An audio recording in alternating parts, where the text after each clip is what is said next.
ஓம் சாந்தி. அவ்யக்த முரளி 19/11/1984. அவ்யக்த பாப்தாதா, மதுபன். இன்றைய முரளியின் தலைப்பு எல்லைக்கு அப்பாற்பட்ட வைராகிய உணர்வின் மூலம் சித்திகளின் பிராப்தி. இன்று உலகை படைப்பவர் தன்னுடைய சிரேஷ்ட படைப்பை மற்றும் படைப்பின் பூர்வஜ ஆத்மாக்களை பார்த்துட்ருக்கிறாங்க. நாலாபுரங்களின் பூர்வஜ் மற்றும் பூஜைக்குரிய ஆத்மாக்கள் பாப்தாதாவினுடைய எதிரில் இருக்கிறாங்க. பூர்வஜ் ஆத்மாக்களின் ஆதாரத்தினால உலகின் அனைத்து ஆத்மாக்களுக்கும் சக்தி மற்றும் சாந்தி பிராப்தி ஆகிட்டு இருக்குது, மேலும் ஆகவும் செய்யும். அநேக ஆத்மாக்கள் பூர்வஜ் பூஜைக்குரிய ஆத்மாக்களை சாந்தி தேவா, சக்தி தேவா அப்படின்னு சொல்லி நினைவு செஞ்சிட்ருக்கிறாங்க. அந்த மாதிரியான நேரத்தில் சாந்தி தேவா ஆத்மாக்கள் மாஸ்டர் சாந்தியினுடைய கடல், மாஸ்டர் சாந்தியினுடைய சூரியன், தன்னுடைய சாந்தியினுடைய கிரணங்கள், சாந்தியினுடைய அலைகளை வள்ளலின் குழந்தைகள் தேவா, அதாவது வழங்குபவர்களாக ஆகி அனைவருக்கும் கொடுத்து கொண்டிருக்கீங்க. இந்த விசேஷ சேவை செய்வதற்கு பயிற்சி உடையவர்களாக ஆயிருக்கீங்களா, அல்லது மற்ற பலவிதமான சேவைகளில் அந்தளவு பிஸியாக இருக்கீங்க, அதனால் இந்த விசேஷ சேவை செய்கிறதுக்கு நேரமும் பயிற்சியும் குறைவாக இருக்குதா அப்படின்னு பாபா கேட்குறாங்க. எப்படி நேரமோ அப்படி சேவையினுடைய சொரூபத்தை உங்களால் கடைபிடிக்க முடியுமான்னு கேட்குறாங்க. ஒருவேளை யாருக்காவது தண்ணி தாகம் எடுக்குது, ஆனால் நீங்கள் மிக நல்ல வகை வகையாய் உணவை அவருக்கு கொடுக்குறீங்க அப்படின்னா அவங்க திருப்தி அடைவாங்களா? அந்த மாதிரி தற்சமயம் சாந்தி மற்றும் சக்தியினுடைய அவசியம் இருக்குது. மனதினுடைய அமைதி சக்தி மூலமாக ஆத்மாக்களுக்கு மன அமைதியை அனுபவம் செய்விக்க உங்களால் முடியுமான்னு பாபா கேட்குறாங்க. பாபா சொல்கிறாங்க, அந்த மாதிரி தற்சமயம் சாந்தி மற்றும் சக்தியினுடைய அவசியம் இருக்குது. மனதினுடைய அமைதி சக்தி மூலமாக ஆத்மாக்களுக்கு மன அமைதியை அனுபவம் செய்விக்க முடியுமா அப்படின்னு கேட்குறாங்க பாபா. வாய்மொழி மூலம் காதுகள் வரை நீங்கள் கூறுவதை சென்றடைய செய்ய முடியும். ஆனால் வார்த்தைகளின் கூடவே மனசக்தி மூலமாக மனம் வரை சென்றடைய செய்ய முடியும். மனதினுடைய ஓசை மனம் வரை சென்றடையும். வாய்களினுடைய வார்த்தைகள் காது மற்றும் வாய் வரை மட்டுமே செல்லும். வாய்மொழி மூலம் வர்ணனை சக்தியும், மனம் மூலம் சிந்தனை சக்தி மற்றும் மூழ்கி இருக்கும் சொரூபத்தினுடைய சக்தி ஆகிய இரண்டும் பிராப்தி ஆகுதுன்னு பாபா சொல்கிறாங்க. பாபா சொல்கிறாங்க, அவங்க சொல்கிறவங்களாகவும் மேலும் இவங்க ஆகிறவங்களாகவும் ஆகிடுறாங்க. இருவரிலும் வித்தியாசம் ஏற்பட்டுடுது. ஆகினால எப்பொழுதும் வாய்மொழி மற்றும் மனசக்தி இரண்டின் மூலமாக சேவையில் இருக்க சொல்கிறாங்க பாபா. தற்சமயம் விசேஷமாக பாரதவாசிகளின் என்ன நிலைமையை பார்த்தோம் அப்படின்னா, அனைவரும் சுடுகாட்டு வைராகிய உணர்வில் இருக்கிறாங்க. அந்த மாதிரி சுடுகாட்டு வைராகிய உணர்வு உள்ளவர்கள்ட்ட எல்லைக்கு அப்பாற்பட்ட வைராகிய உணர்வை கொண்டு வருவதற்காக நீங்கள் சுயம் எல்லைக்கு அப்பாற்பட்ட வைராகிய உணர்வு உள்ளவர்களாக ஆகுங்க. சில நேரம் பற்றுதல், சில நேரம் வைராகியம் என்று இரண்டும் இருக்குதா, அல்லது எப்பொழுதும் எல்லைக்கு அப்பாற்பட்ட வைராகியம் உள்ளவராக ஆகியிருக்கீங்களான்னு பாபா கேட்குறாங்க. அப்படின்னு நீங்கள் உங்களை சோதனை செய்யுங்க, நீங்களே சோதனை செய்யுங்க. எல்லைக்கு அப்பாற்பட்ட வைராகியம் உடையவங்க அப்படின்னா பாபா சொல்கிறாங்க, உடல் என்ற வீட்டிலிருந்தும் அப்பால் சென்று விட்டவர். எல்லைக்கு அப்பாற்பட்ட வைராகியம் உடையவங்க அப்படின்னா பாபா சொல்கிறாங்க, உடல் அப்படிங்கிற வீட்டில் இருந்தும் அப்பால் சென்று விட்டவர். இந்த உடலும் தந்தையினுடையதே அன்றி என்னுடையது அல்ல என்று அந்த அளவு உடல் உணர்விலிருந்து விலகி இருக்கிறவங்க. எல்லைக்கு அப்பாற்பட்ட வைராகியம் உடையவங்க விலகி இருக்கிறவங்க. எல்லைக்கு அப்பாற்பட்ட வைராகியம் உடையறவங்க ஒரு பொழுதும் சமஸ்காரம், சுபாவம், சாதனம் என்று எதனுடைய வசம் ஆகாதவர்களாக இருப்பாங்க. அதனுடைய வசம் ஆக மாட்டாங்க. விலகி இருப்பவராகி எஜமானனாகி சாதனங்கள் மூலமாக வெற்றி சொரூபமானவராக ஆவாங்க. விலகி இருப்பவராகி எஜமானனாக ஆகி சாதனங்கள் மூலமாக வெற்றி சொரூபமானவங்களாக ஆவாங்க. சாதனத்தை உபயோகிப்பதற்கு விதியை உருவாக்குவாங்க. எந்த சாதனத்தை உபயோகித்தாலும் ஒரு விதியை உருவாக்கிட்டு அந்த சாதனத்தை உபயோகிப்பாங்க. விதி மூலமாக சுய முன்னேற்றத்தினுடைய வளர்ச்சியினுடைய வெற்றி அடைவாங்க. சேவை மூலம் வளர்ச்சியினுடைய வெற்றியை அடைவாங்க. ஏதோ ஒரு காரணத்துக்காக அவை ஆதாரமாக இருக்கும், ஆனால் அடிமையாக மாட்டாங்க.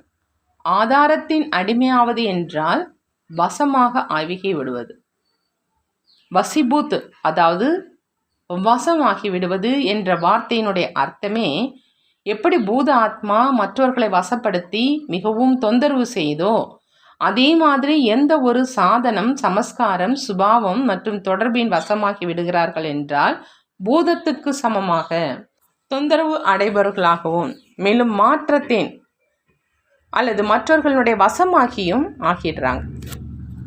எல்லைக்கு அப்பாற்பட்ட வைராக்கியம் உடையவங்க எப்பொழுதும் செய்விப்பவர் செய்வித்து கொண்டிருக்கிறார் அப்படிங்கிற அந்த நினைவின் மகிழ்ச்சியில் சுற்றி வரும் யோகியில் இருந்தும் மேலே பறக்கும் யோகியாக இருப்பாங்க. எப்படி எல்லைக்குட்பட்ட வைராக்கியம் உடையவங்க ஹடயோக விதி மூலம் நிலம், நெருப்பு, தண்ணீர் ஆகியவற்றிலிருந்து மேலே உயர அமர்ந்திருப்பதாக காண்பிக்கிறாங்க. அந்த நிலையை யோகாவினுடைய சித்தி சொரூப நிலை அப்படின்னு நம்புகிறாங்க. அது அற்ப காலத்தினுடைய ஹடயோகத்தின் விதியின் சித்தி. அதே மாதிரி எல்லைக்கு அப்பாற்பட்ட வைராகிய உணர்வு உள்ளவங்க இந்த விதி மூலமாக தேக உணர்வு என்ற பூமியின் மேலே, மாயாவின் பலவிதமான விகாரங்கள் என்ற அக்னியின் மேலே, பலவிதமான சாதனங்கள் மூலமாக தொடர்பின் வெள்ளப்பெருக்கில் வருவதிலிருந்து விலகி இருப்பதாக ஆகிடுறாங்க. எப்படி தண்ணீர் பெருக்கெடுத்து ஓடும்போது தன் பக்கம் இழுத்துடுது, தன்னுடையவராக ஆக்கிடுது, அதே மாதிரி எந்த விதமான அற்ப காலத்தின் வெள்ளப்பெருக்கு தன் பக்கம் ஈர்த்திட வேண்டாங்கிறாங்க பாபா. அந்த மாதிரி நீரின் வெள்ளப்பெருக்கில் இருந்தும் மேலே என்ற நிலையை பறக்கும் யோகி என்று சொல்வோம். இந்த அனைத்து சித்திகளும் எல்லைக்கு அப்பாற்பட்ட வைராக்கியத்தினுடைய விதி மூலம் பிராப்தி ஆகுது. பாபா சொல்கிறாங்க, எல்லைக்கு அப்பாற்பட்ட வைராக்கியம் உடையவங்க அப்படின்னா ஒவ்வொரு எண்ணம், வார்த்தை மற்றும் சேவையில் எல்லைக்கு அப்பாற்பட்ட உள் உணர்வு, நினைவின் பாவனை மற்றும் விருப்பம் இருக்கட்டும். ஒவ்வொரு எண்ணமும் எல்லைக்கு அப்பாற்பட்ட சேவையில் சமர்ப்பணமாகியிருக்கணும். ஒவ்வொரு வார்த்தையிலும் சுயநலமற்ற பாவனை இருக்கணும். ஒவ்வொரு காரியத்திலும் செய்விப்பவர் செய்வித்து கொண்டிருக்கின்றார் என்ற இந்த எண்ண அலைகள் அனைவருக்கும் அனுபவம் ஆகணும். இதைத்தான் எல்லைக்கு அப்பாற்பட்ட வைராக்கியம் உள்ளவர் அப்படின்னு சொல்வோன்னு பாபா சொல்கிறாங்க. எல்லைக்கு அப்பாற்பட்ட வைராக்கியம் உள்ளவங்க அப்படின்னா தன்னுடையது என்பது முற்றிலும் அகன்று விட வேண்டும். அடுத்த 2வது பாயிண்ட்ல என்ன சொல்கிறாங்க அப்படின்னா, எல்லைக்கு அப்பாற்பட்ட வைராக்கியம் உடையவங்க அப்படின்னா தன்னுடையது அப்படிங்கிறது முற்றிலுமே அகன்றிடணும், பாபானுடையது என்பது வந்துடணும். எப்படி இடைவிடாத மந்திரத்தை ஜபிக்கிறாங்க அதே மாதிரி இடைவிடாத நினைவு சொரூபம் இருக்கணும். ஒவ்வொரு எண்ணத்திலும் ஒவ்வொரு மூச்சிலும் எல்லைக்கு அப்பாற்பட்ட நிலை மற்றும் பாபா நிரம்பி இருக்கணும். ஒவ்வொரு எண்ணத்திலும் ஒவ்வொரு மூச்சிலும் எல்லைக்கு அப்பாற்பட்ட நிலையும் பாபாவும் நிரம்பி இருக்கணும். ஆகையினால எல்லைக்கு உட்பட்ட வைராக்கியம் உள்ளவங்களுக்கு, சுடுகாட்டு வைராக்கியம் உள்ள ஆத்மாக்களுக்கு நீங்கள் தற்சமயம் சாந்தி மற்றும் சக்தி கொடுக்கும் அந்த தேவதையாகி எல்லைக்கு அப்பாற்பட்ட வைராக்கியம் உடையவராக ஆக சொல்கிறாங்க பாபா. தற்சமயத்துக்கு ஏற்ற மாதிரி குழந்தைகள் ரிசல்ட் என்னவாக இருந்தது அப்படிங்கிற இந்த தொலைக்காட்சியை பாப்தாதா பார்த்தாங்க. மேலும் குழந்தைகள் இந்திரா காந்தியினுடைய டிவியை பார்த்தீங்க, அதே நேரம் பார்த்தீங்க, தெரிந்து கொள்வதற்காக பார்த்தீங்க. அந்த நேரம் பார்த்தீங்க, தெரிஞ்சுக்கிறதுக்காக பார்த்தீங்க, செய்திக்காக பார்த்தீங்க. இதில் ஒன்றும் பாதகம் இல்லை. ஆனால் என்ன ஆச்சு, என்ன ஆகும் என்ற அந்த விதத்தில் பார்க்காதீங்க. ஞானம் நிறைந்தவராகி ஒவ்வொரு காட்சியையும் சென்ற கல்பத்தின் நினைவோடு பாருங்க. அப்படி பாப்தாதா குழந்தைகளுடைய எதை பார்த்தாங்க அப்படின்னா, குழந்தைகளுடைய காட்சியும் ரமணிகரமாக இருந்தது. 3 விதமான ரிசல்ட் பார்த்தோம் அப்படின்னு பாபா சொல்கிறாங்க. முதல் விதமானவங்க இந்த வாழ்க்கையில் காலப்போக்கில் அலட்சியம் அப்படிங்கிற தூக்கத்தில் தூங்கி கொண்டு இருக்கக்கூடிய ஆத்மாக்கள் எப்படி ஏதாவது மிகுந்த சப்தம் எழுது அல்லது யாராவது அசைக்கிறாங்க அப்படின்னா தூங்கி கொண்டு இருந்தவங்க எழுந்துடுறாங்க. ஆனால் என்ன ஆச்சு அப்படிங்கிற இந்த எண்ணத்தோடு கொஞ்ச நேரம் விழிச்சாங்க. பிறகு மெதுவாக அதே அலட்சிய தூக்கம் இதெல்லாம் நடக்கத்தான் செய்யும் என்ற போர்வையை போர்த்தி கொண்டு மீண்டும் தூங்கிடுவாங்க. இப்பொழுதும் ஒத்திகைத்தான் நடக்குது. இறுதி பின்னால் நடக்கும் என்று இந்த எண்ணத்தோடு முகத்தையும் போர்வையால் மூடிக்கொண்டு தூங்கிடுவாங்க. இரண்டாவது விதமானவங்க அலட்சியத்தினுடைய தூக்கத்தில் தூங்கி கொண்டு இருந்தாங்க.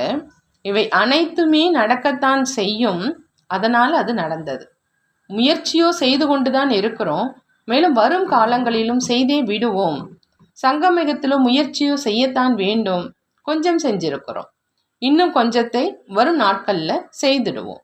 மற்றவர்களை எழுப்பி விட்டுட்டு பார்த்து கொண்டே இருப்பாங்க. எப்படி போர்வையிலிருந்து முகத்தை விடுவித்து தூங்கி கொண்டு இருக்கும் மற்றவங்களை பார்ப்பாங்க இல்லையா? பெற்றோர்களும் இந்த அளவு வேகத்தில் தான் சென்று கொண்டு இருக்கிறாங்க. நானும் அந்த மாதிரி நடந்துட்டு இருக்கிறேன். அந்த மாதிரி மற்றவர்களுடைய பலகீனங்களை பார்த்து தந்தையை பின்பற்ற வேண்டும் என்பதற்கு பதிலாக சகோதரிகள் மற்றும் சகோதரர்களை பின்பற்றிடுறாங்க. மேலும் அவங்களுடைய பலகீனங்களையும் தொடர்ந்து பார்க்குறாங்க. அந்த மாதிரி எண்ணம் செய்கிறவங்க அலட்சியத்தினுடைய தூக்கத்தில் தீங்கி கொண்டு இருப்பவர்களும் அவசியம் விழித்தெழுவாங்கன்னு பாபா சொல்கிறாங்க. ஊக்கம் மற்றும் உற்சாகத்தின் ஆதாரத்தினால சோம்பலினுடைய தூக்கத்தை அநேகர்கள் தியாகமும் செஞ்சிருக்கிறாங்க. சுய முன்னேற்றம் மற்றும் சேவையின் முன்னேற்றத்தில் முன்னுக்கு அடியெடுத்தும் வச்சிருக்கிறாங்க. குழப்பங்கள் அவங்களை ஆட்டியது, இருந்தாலும் அவங்க முன்னேறி சென்றும் இருக்கிறாங்க. ஆனால் சோம்பலினுடைய சமஸ்காரம் இடையிடையே தன் பக்கம் இழுத்து கொண்டே இருக்குது. இருந்த போதிலும் குழப்பம் அவரை அசைத்தாலும் அவர் முன்னேறி சென்று கொண்டே இருக்கிறாங்க. மூன்றாவது விதமானவங்க குழப்பத்தை பார்த்து ஆடாமல் அசையாமல் இருக்கிறவங்க. சேவை செய்யணும் அப்படிங்கிற சிரேஷ்ட எண்ணத்தில் சேவைக்கான பலவிதமான திட்டங்களை யோசிப்பது மற்றும் செய்வது. இவங்க முழு உலகத்துக்கும் அமைதி மற்றும் சக்தியினுடைய உதவி செய்கிறவங்க, துணிச்சலாக இருக்கிறவங்க, மற்றவங்களுக்கும் தைரியம் கொடுக்கிறவங்க. அந்த மாதிரி குழந்தைகளையும் பார்த்தோம். ஆனால் சுடுகாட்டு ஊக்கம் உற்சாகம் மற்றும் சுடுகாட்டு தீவிர முயற்சி செய்வது மற்றும் பலகீனங்களின் மேல் வைராக்கிய உணர்வு அப்படிங்கிற இந்த நிலையையே இருக்காதீங்க. இந்த நிலையிலேயே, அதாவது அந்த பலகீனமான சூழ்நிலையை சுயநிலையினுடைய சக்தி மூலம் பரிவர்த்தனை செய்யும் உலகை மாற்றம் செய்வோம் அப்படிங்கிற நினைவில் இருங்க.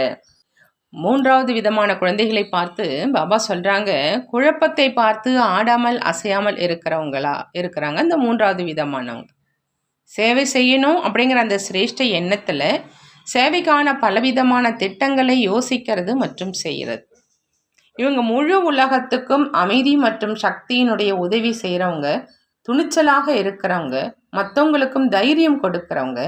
அந்த மாதிரி குழந்தைகளை நாங்கள் பார்த்தோம். ஆனால் சுடுகாட்டு ஊக்கம் உற்சாகம் மற்றும் சுடுகாட்டு தீவிர முயற்சி செய்வது மற்றும் பலகீனங்கள் மேல் வைராக்கிய உணர்வு அப்படிங்கிற அந்த நிலையிலேயே இருக்காதீங்க. எப்பொழுதும் சூழ்நிலையை சுயநிலையினுடைய சக்தி மூலமாக பரிவர்த்தனை செய்யும் உலகை மாற்றம் செய்பவன் அப்படிங்கிற அந்த நினைவில் இருங்கன்னு பாபா சொல்கிறாங்க. சூழ்நிலை சுயநிலையை முன்னேற வைப்பது மற்றும் வாயு மண்டலம் மாஸ்டர் சர்வ சக்திவானை நடத்தி வைப்பது, மனித ஆத்மாக்களை சுடுகாட்டு வைராக்கியம் அற்ப காலத்துக்காக எல்லைக்கு அப்பாற்பட்ட வைராக்கியம் உள்ளவராக ஆக்குவது பூர்வஜ ஆத்மாக்கள் செய்யக்கூடிய காரியம் கிடையாது. பூர்வஜ ஆத்மாக்கள் செய்யக்கூடிய காரியம் இல்லை அப்படின்னு எதெல்லாம் பாபா சொல்கிறாங்க அப்படின்னா, சூழ்நிலை சுயநிலையை முன்னேற வைக்கிறது மற்றும் வாயு மண்டலம் மாஸ்டர் சர்வசக்திவானை நடத்தி வைப்பது, மனித ஆத்மாக்களை சுடுகாட்டு வைராக்கியம் அற்ப காலத்துக்காக எல்லைக்கு அப்பாற்பட்ட வைராக்கியம் உள்ளவராக ஆக்குவது. இதெல்லாம் பூர்வஜ ஆத்மாக்கள் செய்யக்கூடிய காரியம் இல்லை அப்படின்னு சொல்கிறாங்க பாபா. அடுத்ததாக நேரம் படைப்பு, அது மாஸ்டர் படைப்பவரை முன்னேற்ற வேண்டும் என்பது மாஸ்டர் படைப்பவரினுடைய பலகீனம்னு பாபா சொல்கிறாங்க. உங்களுடைய சிரேஷ்ட எண்ணம் நேரத்தை பரிவர்த்தனை செய்யக்கூடியது. நேரம் உலகத்தை மாற்றும் ஆத்மாவாகிய உங்களுடைய சகயோகி. புரிந்ததான் பாபா கேட்குறாங்க. நேரத்தை பார்த்து நேரம் தள்ளிவிடுவதனால் முன்னேறி செல்றாங்க. அப்படி இல்லாமல் தானே முன்னேறி சென்று நேரத்தை அருகில் கொண்டு வாங்க அப்படின்னு பாபா சொல்கிறாங்க. இப்போ என்ன ஆகும் என்ற கேள்வியும் அனைவருடைய மனதிலும் எழுந்தது. ஆனால் கேள்விக்குரிய முற்றுப்புள்ளியின் ரூபத்தில் பரிவர்த்தனை செய்ய சொல்கிறாங்க பாபா. அதாவது தன்னை அனைத்து பாடங்களிலும் முழுமையானவராக ஆக்குங்க. இதுதான் முற்றுப்புள்ளி வைப்பது. அந்த மாதிரி நேரத்தில் என்ன ஆகும் என்ற இந்த கேள்வி எழாது. ஆனால் என்ன செய்யணும்? அந்த மாதிரியான நேரத்தில் என்னுடைய கடமை என்ன அப்படிங்கிறதை உணர்ந்து அந்த சேவையில் ஈடுபட்டுடுங்க. எப்படி தீயை அணைக்கிறவங்க தீயை அணைப்பதிலேயே ஈடுபட்டுடுவாங்க. இது என்ன இப்படி ஆயிற்று அப்படிங்கிற அந்த கேள்வி கேட்டுக்கொண்டு இருக்க மாட்டாங்க. தன்னுடைய சேவையில் ஈடுபட்டுடுவாங்க இல்லையா? அந்த மாதிரி ஆன்மீக சேவாதாரியினுடைய கடமை தன்னுடைய ஆன்மீக சேவையில் ஈடுபட்டு விடுவது. உலகத்தினருக்கும் வித்தியாசமானவர் என்ற அனுபவம் ஏற்படட்டும். புரிந்ததான் பாபா கேட்குறாங்க. இருந்தும் நேரத்துக்கு ஏற்றபடி வந்தோ சேர்ந்துட்டீங்க இல்லையா? என்னுடைய பாக்கியம் இங்கே வந்து சேர்ந்துட்டேன் அப்படிங்கிற அந்த குஷி இருக்குது இல்லையா? நல்லா வாங்க வாங்க குழந்தைகள், நீங்கள் அனைவரும் தான் மதுபனினுடைய கலகலப்பு, மதுபனினுடைய அலங்காரம் மதுபனில் வந்து சேர்ந்துச்சு. மதுபனை சேர்ந்த பாபா மட்டுமல்ல, மதுபனை சேர்ந்த குழந்தைகளும் இருக்கிறாங்க அப்படின்னு சொல்கிறாங்க பாபா. நல்லது. நாலா புறங்களிலும் எண்ணம் மூலம், அன்பு மூலம், ஒளி வடிவமான உடல் மூலம் வந்து சேர்ந்திருக்கும் அனைத்து குழந்தைகளுக்கும் பாப்தாதா எப்பொழுதும் உறுதியாக இருங்க, எல்லைக்கு அப்பாற்பட்ட வைராகியம் உள்ளவங்களுக்கு எப்பொழுதும் பறந்து கொண்டிருக்கும் யோகி ஆகுக என்ற ஆஸ்தியையும் வரதானத்தையும் கொடுக்கிறாங்க. எப்பொழுதும் இடைவிடாத நினைவு சொரூப அலட்சியம் மற்றும் சோம்பலினுடைய தூக்கத்தை வென்ற எப்பொழுதும் எல்லைக்கு அப்பாற்பட்ட நினைவு சொரூப பூர்வஜ் மற்றும் பூஜைக்குரிய ஆத்மாக்களுக்கு பாப்தாதாவினுடைய அன்பு நினைவுகள் மற்றும் நமஸ்காரம் செய்கிறாங்க. நாமும் நம்மளுடைய பாப்தாதாவுக்கு அன்பு நினைவுகள் மற்றும் நமஸ்காரம் செய்வோம். தாதி அவங்க மற்றும் ஜெகதீஷ் சகோதரர் வெளிநாட்டு யாத்திரையின் செய்தியை சொன்னாங்க மற்றும் அன்பு நினைவுகளை கொடுத்தாங்க. அனைவருக்கும் செய்தி கொடுத்து அனுபவம் செய்வித்தீங்க. அவங்கக்கிட்ட பாப்தாதாவுடைய உரையாடல் இது. அன்பு மற்றும் சம்பந்தத்தை அதிகரிச்சிங்க. இப்போ அதிகாரத்தை பெறுவதற்காக வரும் நாட்களில் வருவாங்க. ஒவ்வொரு அடியிலும் அநேக ஆத்மாக்களின் நன்மைக்கான பங்கு நிரம்பி இருக்குது. இந்த நிரம்பி இருத்தலின் மூலமாக அனைவருடைய இதயத்தை ஊக்கம் உற்சாகத்தில் கொண்டு வந்தீங்க. மிக நல்ல சேவை மற்றும் அன்பின் பங்கை செஞ்சீங்க. பாப்தாதா செய்விப்பவராகவும் இருக்கிறார், மேலும் சாட்சியாகி பார்ப்பவராகவும் இருக்கிறார். செய்விக்கவும் செய்தார் மற்றும் பார்க்கவும் செய்தார். குழந்தைகளினுடைய ஊக்கம் உற்சாகம் மற்றும் தைரியத்தின் மேல் பாப்தாதாவுக்கு பெருமிதம் இருக்குது. இன்னும் வரும் நாட்களிலும் செய்தி வலுவாக பரவும். நிலத்தை உருவாக்கி வந்திருக்கீங்க, விதை போட்டுட்டு வந்திருக்கீங்க. இப்போ விரைவில் விதையின் பழம், அதாவது பலன் கிடைக்கும். பிரதட்ச பலன் வெளியாக போகுது. பாபா சொல்கிறாங்க, நேரம் அருகில் வந்துட்டுருக்குது. இப்பொழுதும் நீங்கள் சென்றிருந்தீங்க, ஆனால் என்ன சேவை செஞ்சுட்டு வந்திருக்கீங்களோ அந்த சேவையினுடைய பலன் சொரூபமாக அவங்களே ஓடி ஓடி வருவாங்க. காந்தம் தூரத்திலிருந்து இழுப்பதாக அனுபவம் செய்வாங்க. யாரோ என்னை இழுக்கிறாருங்கிற அனுபவம் செய்வாங்க.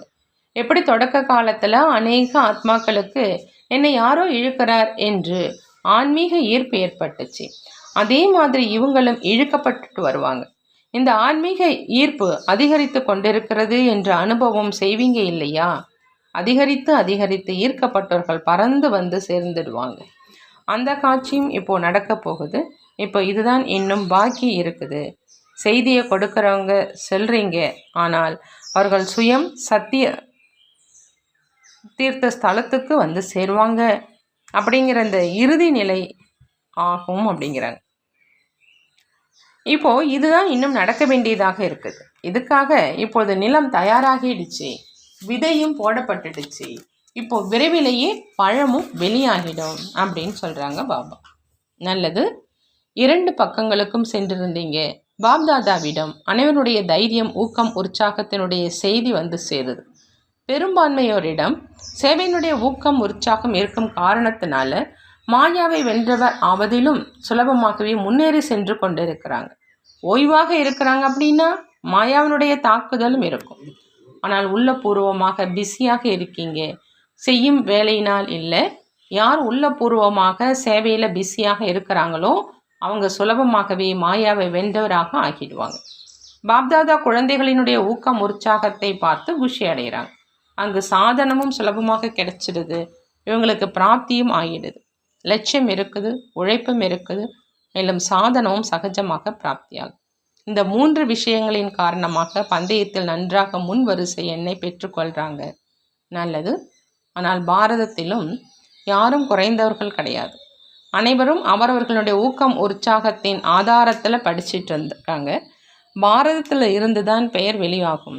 வெளிநாட்டினருடைய வெற்றியும் பாரதத்தில் இருந்து தான் உருவாகும். இது அவங்களுக்கு நன்றாக நினைவில் இருக்குது. மேலும் நான் பெயரை புகழடைய செய்யணும், இது என்னுடைய கடமை அப்படின்னு நினைக்கிறாங்க. வெளிநாட்டிலேருந்து வரும் செய்தி மூலமாக பாரதம் விழித்தெழணும், இந்த லட்சியம் உறுதியாக இருக்குது. மேலும் அதை செய்து கொண்டும் இருக்கிறாங்க, தயார் செஞ்சுக்கிட்டு இருக்கிறாங்க. ஆனால் இப்பொழுது வெளிநாடு வரை செய்தி சென்றிருக்குது.